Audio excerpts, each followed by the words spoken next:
Movilizaciones que arrancaron con demandas sectoriales y que terminaron en el pedido de renuncia del presidente. Ante esta situación, surgieron algunas voces.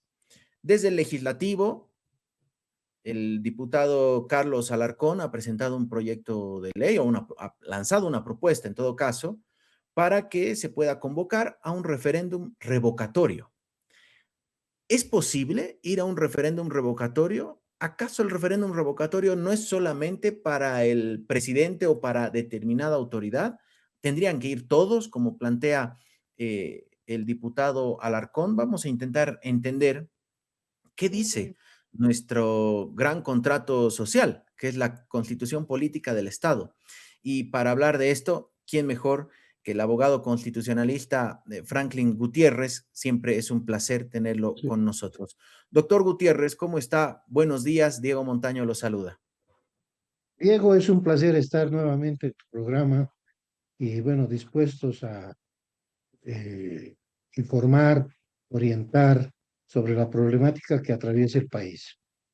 Bueno, ¿qué le digo? A ver, voy a apelar primero a su calidad de ciudadano, de analista, de ver cómo está el escenario antes que de constitucionalista. Eh, yo creo que a nadie se le ocurría hace un mes que íbamos a tener 33 días de bloqueos y conforme pasan los días, eh, contrario a la estrategia que uno apunta o sospecha que el gobierno tenía del desgaste, los bloqueos han ido incrementando. Ahora son 7 departamentos, 95 puntos de bloqueo, según la ABC, se ha ido intensificando. ¿Por qué? ¿Cómo interpreta este momento, doctor Gutiérrez? Bueno, es un momento bien crítico para los gobernantes y para los gobernados. Resulta que pensando en el ámbito social, uno vela siempre por sus intereses de cubrir sus necesidades y sus derechos fundamentales que se ven afectados por este enfrentamiento entre los dirigentes de colectivos como la COP, por ejemplo, la SUTCB y el gobierno. Y quienes están al medio son la gente que no estamos ni de uno ni del otro lado, en la que no encontramos carne, no encontramos gasolina, no encontramos eh, las necesidades básicas de forma fácil, se van agotando, entonces nos vamos agonizando y uno tiene que decir, bueno, a ver, ¿qué hacemos? ¿Cómo solucionamos? Nosotros como ciudadanos no podemos solucionar. Unos piden estado de excepción de una vez y otros piden que se denuncie el presidente. ¿Qué hacemos? O sea, ¿quién va a ceder primero? ¿El gobierno que está a la cabeza de un presidente y un gabinete o los colectivos que están en las calles o los que están bloqueando las caseteras? Entonces, la gente se encuentra en una inseguridad jurídica de convivencia. No sabemos cómo vamos a despertar mañana. No sabemos qué ya no vamos a encontrar en el mercado. No sabemos si la van a operar o no a un pariente, a un amigo, si con la operación va a ser peor porque no va a haber oxígeno, no va a haber sangre. ¿Qué hacemos? Estamos entrando a vivir prácticamente lo que es un efecto de guerra civil. Eso es lo que estamos viviendo. Y esto ya se ha vivido antes. ¿Recuerdan ustedes en 1888, cuando se traslada la sede de gobierno de Sucre a La Paz, el gobierno de Pando, la masacre de Moza, el cerco a La Paz? Entonces, la actitud de Zárate Vilca, compadre de Pando, se vivíamos lo mismo, no había ya que comer y estamos viviendo lo mismo. Entonces, la gente empieza a reaccionar y se va a conformar con cualquier decisión. Unos dirán estado de excepción, muy bien, ya tenemos tranquilidad, pero también hay que orientarle a la gente que un estado de excepción tiene requisitos. Uno, que la policía sea rebasada. Otro, que esté en absoluto riesgo el Estado constitucional, en riesgo los derechos fundamentales y también de que no haya otra decisión más que esa, el de asumir. Y ello la Constitución dice, es prerrogativa del presidente que tú dictes un estado de excepción, sea en un lugar o sea en todo el país. Y por lo que tú me dices y los focos que van creciendo, eh, un estado de excepción no va a ser en La Paz nomás, va a ser en todo el país. Pero un estado de excepción tiene efectos muy negativos. Un gobierno, un estado que está en un estado de excepción, no es sujeto de crédito. Ojo, el gobierno no va a poder tener financiamiento. Ningún organismo internacional le va a decir, yo te doy dinero, te presto o hago este contrato. Le van a decir, no, tiene que desaparecer tu estado de excepción. Yo no puedo firmar con alguien que no tiene seguridad jurídica en su silla presidencial, y más aún cuando hay un estado de excepción. No es sujeto de crédito. Eso hay que pensar. Sí, No es, ese es un dato nuevo.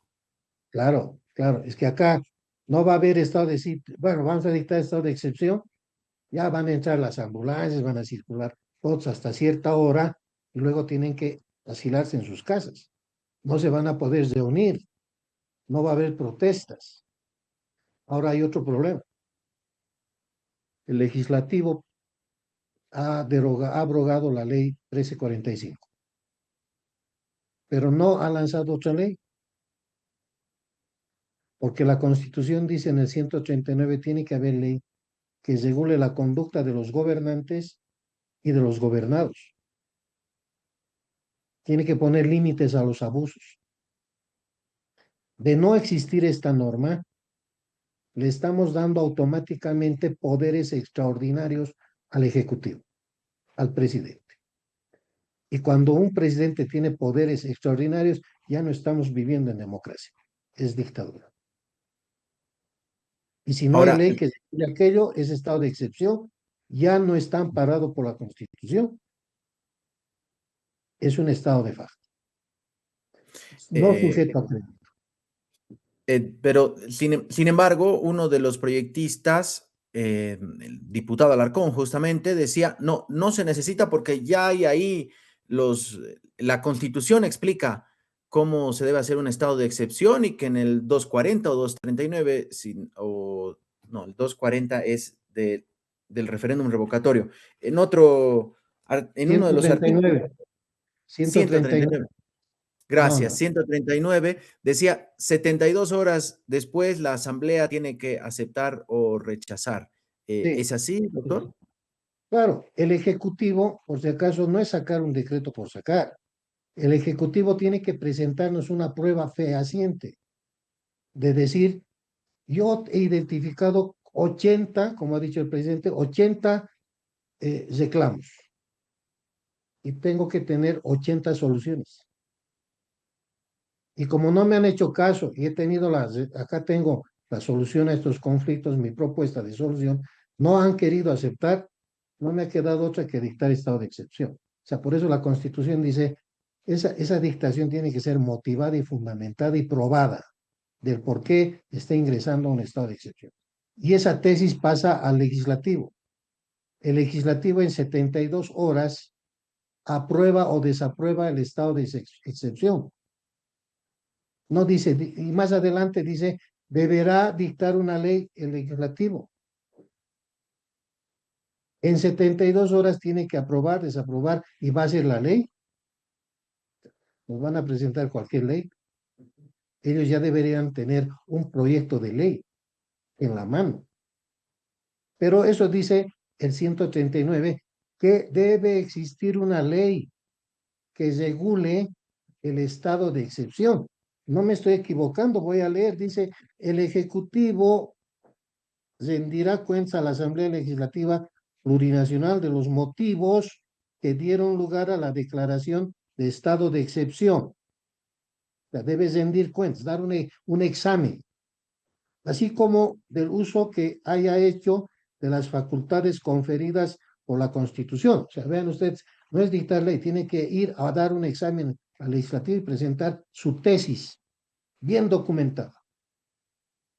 Ahora dice bien, vayamos al tercero que nos interesa. Los estados de excepción serán regulados por la ley.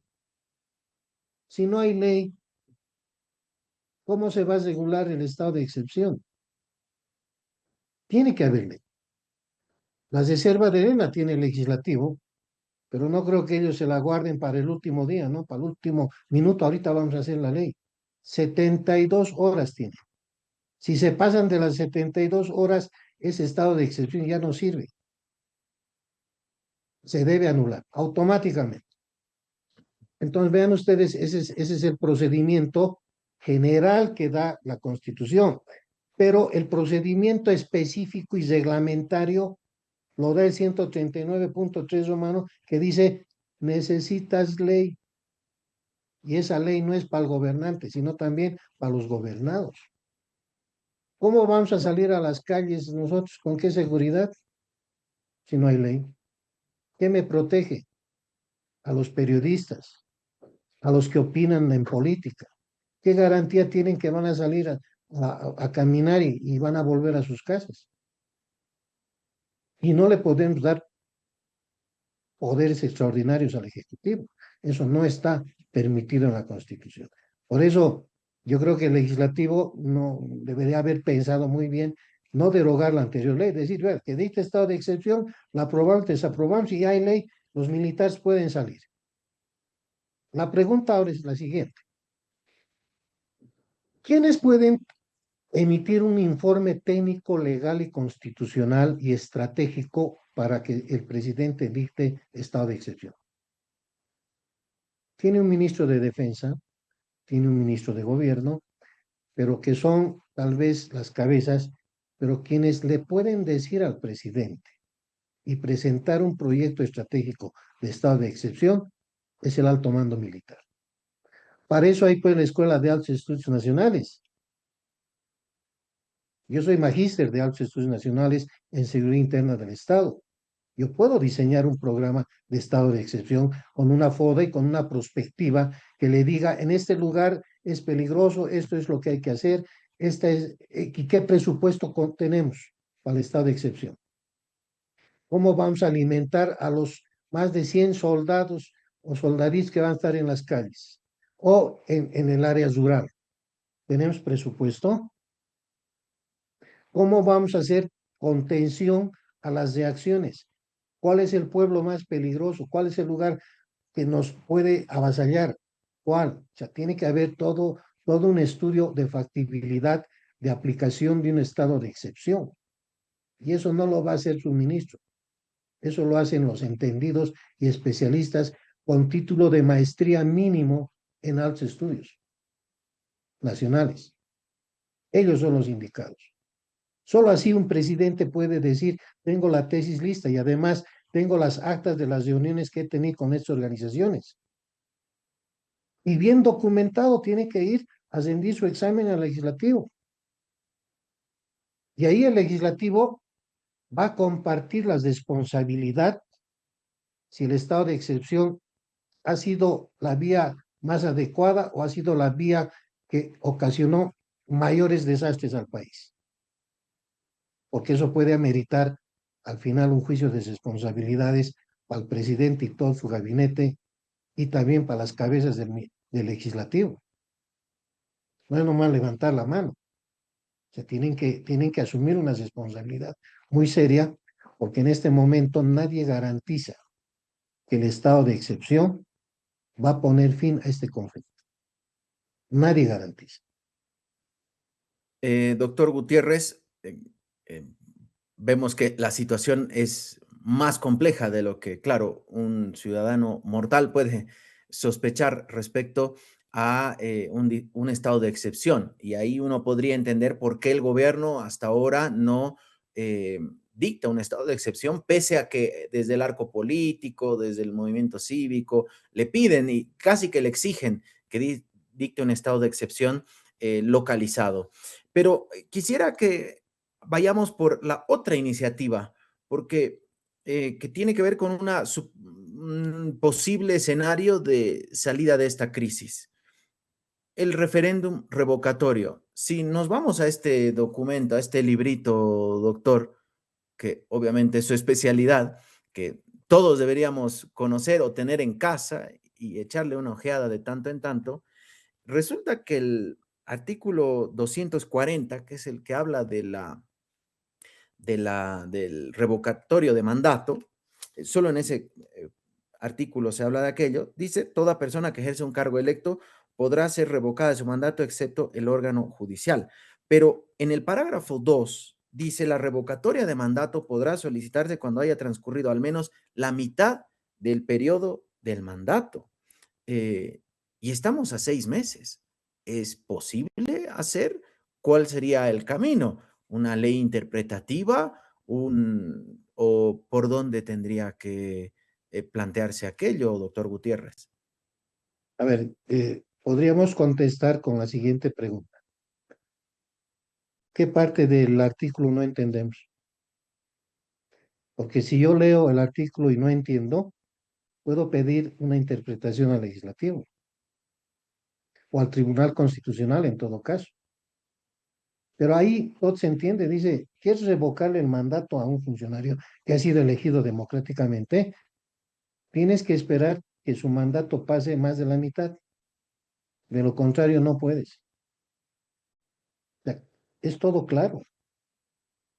Por lo tanto, aplicando el tecnicismo de interpretación jurídica que nosotros enseñamos en maestrías, el sentido literal es sumamente claro. No podemos nosotros crear una ley que sea contraria a la Constitución o crear una ley que me interprete de otra manera este artículo. Ahora, si la Constitución dijera en un inciso, salvo que el Estado esté en grave peligro y la solución sea la revocatoria de mandato, se puede pedir en cualquier momento la revocatoria. Ah, lo que acabo de decir puede estar en un inciso. Y eso es lo que necesitamos ahorita, pero no la hay. En estos casos la constitución política es rígida, no es flexible. En maestrías enseñamos nosotros que cuando es rígido, cuando tiene candados y no la podemos desbloquear, ¿y quién es el único que puede desbloquear aquello? Es con una interpretación tal vez más amplia y con tecnicismo el Tribunal Constitucional. O en último caso, tendríamos que convocar a una asamblea constituyente, que puede ser otra solución, ¿no? Decir, los bolivianos no se entienden, no quieren aplicar su constitución, porque el presidente es el primero que no aplicó la constitución desde que se sentó en la silla presidencial. No le hicieron leer el artículo 1 de la constitución, que dice, tú tienes un modelo de Estado social, democrático, de derecho, y como es modelo social, tus leyes tienen que ser de ese tilde, social, ese espíritu social. Tus normas tienen que defender a las mayorías y proteger a los más débiles. Claro, sin desampararlos a los pocos. Tienes que ser equilibrado, pero es social. Pero si yo me la voy a embolsillar la Constitución y voy a empezar a sacar decretos supremos de tilde liberal, lógicamente estoy gobernando y empiezo a tener un antagonismo y soy bipolar y voy a tener reacciones. En la primera condición, en un acuerdo con el presidente, yo le diría, señor presidente, a partir de hoy usted me va a dictar leyes conforme al artículo 1 de la Constitución. Leyes con el modelo de Estado que tenemos, no con un modelo que no la tenemos, que es liberal. Ah, ahí estamos rayando la cancha bien. Entonces, toda norma que yo vaya a dictar tiene que beneficiar a las mayorías, no a las minorías. Bueno, entonces ya estamos rayando bien la cancha. Lo que pasa es que en Bolivia, yo le digo así, hasta este momento, veo que los mediadores, la Iglesia y la Defensoría del Pueblo se han aplazado. Porque no es nomás sentarse al medio y decir, yo soy el mediador, como árbitro en lucha libre. No, los separo, se vuelven a enfrentar. No, no, no golpes bajos, por favor. Así están los mediadores. Pero los mediadores ni saben nada de la Constitución, porque son los primeros que deberían decir, a ver, primero, antes de que yo entre a una mesa de diálogo, señores de la oposición a este gobierno, ¿cuántos son sus puntos de reivindicación que quieren resolver? Preséntenme su lista. Ya, 80. Señor presidente, dice 80, usted tiene 80 soluciones, presénteme sus 80 soluciones. Muy bien. Sus actas, ¿cuándo se ha reunido con estos señores? ¿Cuándo no han asistido? ¿Está eso firmado? ¿Hay las actas? Perfecto. ¿Qué ministros han estado presentes? ¿Dónde están las conclusiones de esas actas? Así no se hayan materializado por inasistencia, pero ¿dónde está el acta? Eso forma parte de la tesis para un estado de excepción. Entonces el mediador tiene que saber, pues, qué están pidiendo y qué no puede darles o puede darse el gobierno. Entonces, miren, acá desde los mediadores están mal. Si yo le pregunto a uno de ellos, ¿usted sabe qué derechos están planteando y usted tiene alguna solución? No sabe. Entonces, estamos en un estado en que los mediadores no están operando bien. Estamos Ahora, pensando como en el pasado. doctor Gutiérrez, si los mediadores no están sabiendo entender el momento y encontrar una solución, parece que las soluciones por el lado de el pedir el adelantamiento del revocatorio o que se revoquen todos, incluyendo asamblea legislativa y que se acorte el mandato, tampoco es viable, doctor Gutiérrez, legalmente hablando. Claro, ahorita la revocatoria no es constitucional porque no hemos pasado el plazo. Aquí lo que yo veo más viable es la denuncia. La denuncia, si el presidente dice que está mi carta de denuncia, esa carta de denuncia tiene que ir al legislativo para que le ratifique o le desapruebe. Entonces la pelotita va a pasar al legislativo. Si el legislativo dice, hemos recibido la denuncia del presidente, convocamos una sesión extraordinaria inmediatamente y debatimos la carta. Entonces, ahí el legislativo tiene que tratar la carta y aceptar o no su denuncia. Por más que diga irrevocable. Entonces ahí los legisladores tienen que pensar muy bien y decir, a ver, veremos si esto ha sido una insurrección o es que el presidente no ha sabido gobernar bien. Para eso son las actas, para eso la Constitución le dice, ojo, tú tienes que estar bien fundamentada tu estado de excepción. Bueno, si no está bien, el legislativo no va a quedarle otra que aceptar la denuncia y posesionarlo al vicepresidente, al señor Lara. Doctor Gutiérrez. Doctor Gutiérrez, ahí surgió otro tema con que decía el expresidente Evo Morales, bueno, si asume Lara, tiene que convocar en 90 días a elecciones. ¿Eso dice la Constitución? Claro, eso dice. Tiene 90 días para convocar a elecciones. Y El lógico, vicepresidente no termina el mandato. no todos, pues, elecciones. Van fórmulas para presidente, vicepresidente. Bien, entonces, en ese escenario de que si el presidente renuncia, la asamblea le acepta, es posesionado Edman Lara, el vicepresidente sí o sí tiene que convocar a elecciones, porque Sí. escuchaba de algunos que decían, no, puede terminar, tendría que terminar el mandato el año 2030. No, no, no. La ley es clara, la Constitución. 90 días le dice. Son artículos imperativos, Ujú. no sujetos a interpretación. Le Y, dice 90 días tienes. y sería con elecciones también de la asamblea o la asamblea termina la gestión. No, termina, la asamblea tiene que irse. Otra posibilidad que yo podría darles es que, bueno, a ver, ¿qué hacemos? O convocamos a una constituyente y la constituyente puede cesar el legislativo, puede cesar en sus funciones a muchos es un poder absoluto que tiene una constituyente para revisar la constitución. Bueno, pues ya son palabras muy mayores, pero que puede estar en el aire, ¿no? Así como hablan de las revocatorias de mandato y quieren crear leyes que están por debajo de la constitución, no se puede.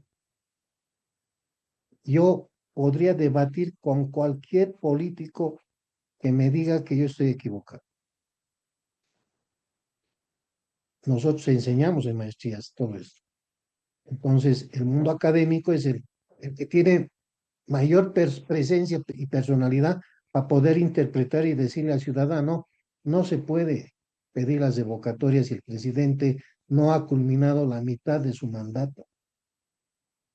Es como condenarlo sin haber sido oído, sin respetar su presunción de inocencia. No lo podemos condenar. Tiene que pasar mitad de su mandato para evaluarlo, para ver si así buen gobernante o mal gobernante. Porque a estas alturas es como pedirle su revocatoria y apenas se ha sentado en su silla presidencial, con errores que puede corregirlos todavía, los puede corregir. Y yo creo que la flexibilización de ambas partes es importante. Y esto los mediadores lo tienen que tratar muy bien.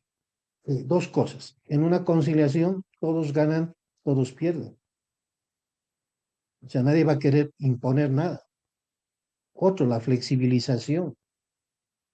Ser flexibles. Por eso el mediador tiene que tener buenos asesores, decir, bueno, lo que está pidiendo el presidente no va con la Constitución. Usted como mediador dígale que se revise tal artículo. O hay señores que están en las calles y el señor de la coja, a ver, ¿qué está pidiendo? Eso no está en la Constitución.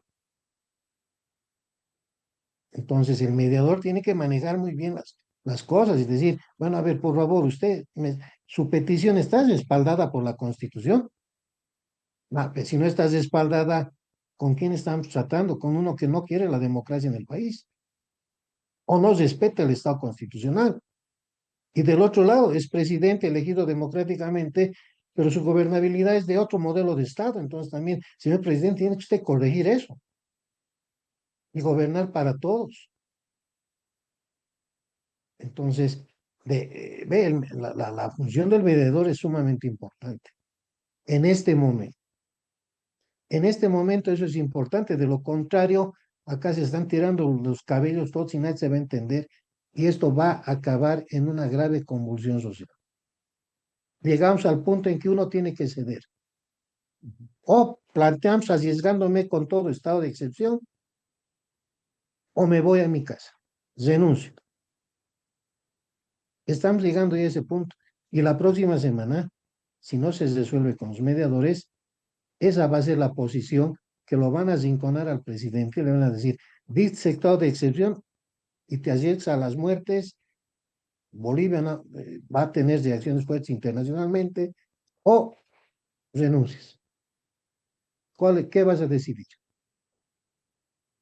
Que no quisiera estar en los zapatos del presidente. Mm. Es difícil, yo le entiendo, pero entiendo también al otro lado sus reclamos, porque también esto empezó con el tema de la gasolina. Claro, Y y de ve, ahí fue mutando todo. claro, y el error del presidente era cambiar ministros, cambiar presidente de yacimientos, y no nos ha presentado a los responsables con procesos penales. Decía, se están moviendo, no, ya no hay credibilidad. Mm.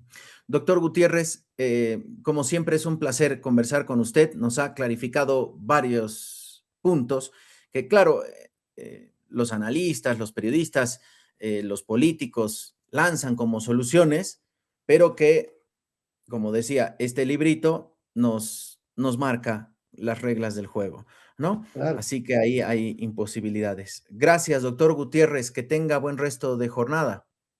Diego, cuando ustedes gusten y siempre, en estos momentos, mi opinión tiene que ser conforme a la Constitución y bien interpretada. De lo contrario, estoy haciendo demagogia y estoy creando más inseguridad jurídica. Hasta otra oportunidad, Diego. Gracias, doctor Gutiérrez. Hasta otra oportunidad.